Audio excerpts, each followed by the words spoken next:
the world of Cronus, we make our stand. We are the Blood Ravens.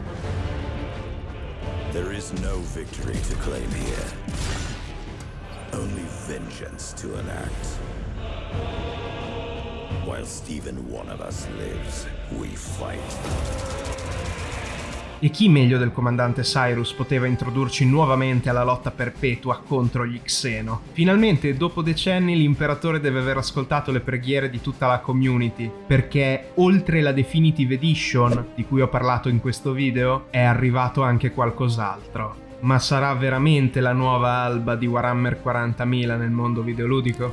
Ben ritrovati e ben ritrovate, Tiranno Matto qui, cerchiamo di capirlo insieme andando dritto al sodo. Al momento ci sono poche informazioni disponibili su questo gioco e ancor meno video di gameplay, immagini e cinematiche. È stata la vera unica sorpresa, almeno per me, dal Gamescom 2025 del 19 agosto. E dunque vi devo chiedere scusa in anticipo se all'interno di questo video ci saranno molti asset riutilizzati. Però perlomeno abbiamo la conferma che gli eventi narrativi di Dawn of War 4 si collegheranno con gli eventi di Dawn of War Dark Crusade dal punto di vista però del comandante Cyrus e del suo capitolo che ha attraversato il Rubicone Primaris. Quindi i corvi sanguinari avranno finalmente accesso a un sacco di nuovi giocattolini dalla lore e dalle ultime regole di Warhammer 40.000. Lo stesso varrà anche per i nuovi protagonisti al lancio. Contrariamente all'odiatissimo predecessore Dawn of War 3, infatti,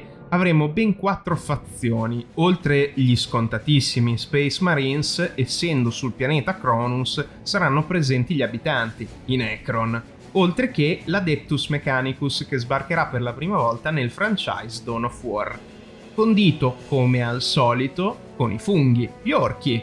Piacciono a tutti e ci saranno anche in Dawn of War 4. Pronti a fare un sacco di baccano con le loro WOG e risvegliare ovviamente, immagino, i dormienti Necron. Sulla pagina Steam di Dawn of War 4 viene specificato che la storia è stata curata da John French, un celebre autore che lavora per la Black Library, la fonte ufficiale di romanzi di lore di Warhammer 40.000. Vengono citate ben 70 missioni uniche che faranno parte, suppongo, delle varie campagne narrative, una per ogni fazione presente sul pianeta Kronos. Viene anche chiarito che ci saranno delle modalità rigiocabili, in giocatore singolo e in multiplayer, garantendo un'esperienza a tutto tondo che si spera sia più simile a quella del primo capitolo della saga. E quel pochissimo che possiamo constatare, fa ben sperare, almeno da questo punto di vista, soprattutto per quanto riguarda una feature di attesissimo ritorno, e parlo delle uccisioni sincronizzate. Giacché uno dei focus dei nuovi sviluppatori è proprio riuscire a creare un RTS che sia il più cinematografico, dinamico e moderno possibile. Un momento, perché ho detto nuovi sviluppatori?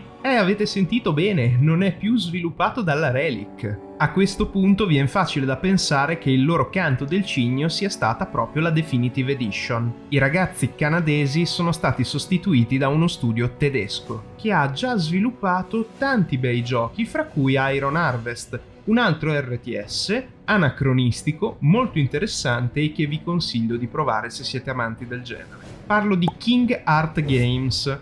Sì, la battuta penso sia voluta, King Arthur, King Art. Sono pubblicati da Deep Silver, un editore di rinomato successo e affidabile. La mia speranza è che curino tanto la grafica e il livello più cinematografico dell'esperienza, quanto anche le meccaniche di gioco e l'accessibilità di questo titolo ad un pubblico magari acerbo al tema Warhammer 40.000 o agli strategici. Devono puntare tutto sull'interfaccia e secondo me quello che per ora è work in progress, quindi non prodotto finale, è già capace di essere sia personalizzato ed immersivo a seconda della fazione, sia al contempo chiaro, leggibile e semplice, pur non risultando scarno, avvicinandosi anche a modelli di altri strategici e altri RTS. Non vedo l'ora che ci forniscano nuove informazioni, perché alla fine non c'è tanto altro di cui parlare al momento.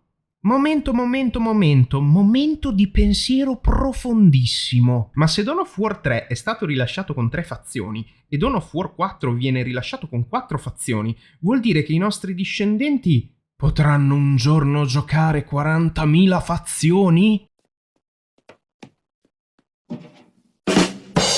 Momento matto a parte, anche se le informazioni al momento sono poche, penso davvero che ci siano tutte le carte in regola per avere fra le nostre mani da gamer un capolavoro successore degno del primo Dawn of War. Certo, dovremmo aspettare il 2026 e non c'è ancora una data di rilascio ufficiale. Colgo l'occasione per fare un prognostico. L'annuncio di Dawn of War 4 non preclude che Creative Assembly possa lavorare a un Total War ambientato nell'universo di Warhammer 40.000.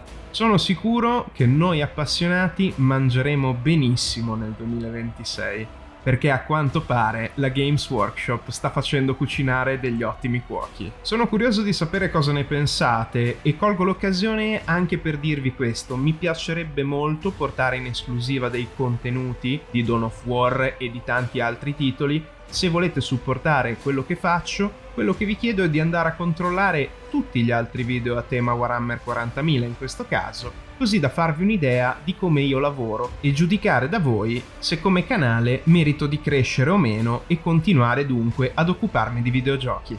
Non posso che ringraziarvi per aver cliccato sul teschio del tiranno anche questa volta e di essere rimasti fino alla fine. Tiranno matto out, perché anche oggi questo è quanto. Alla prossima, avventurieri ed avventuriere.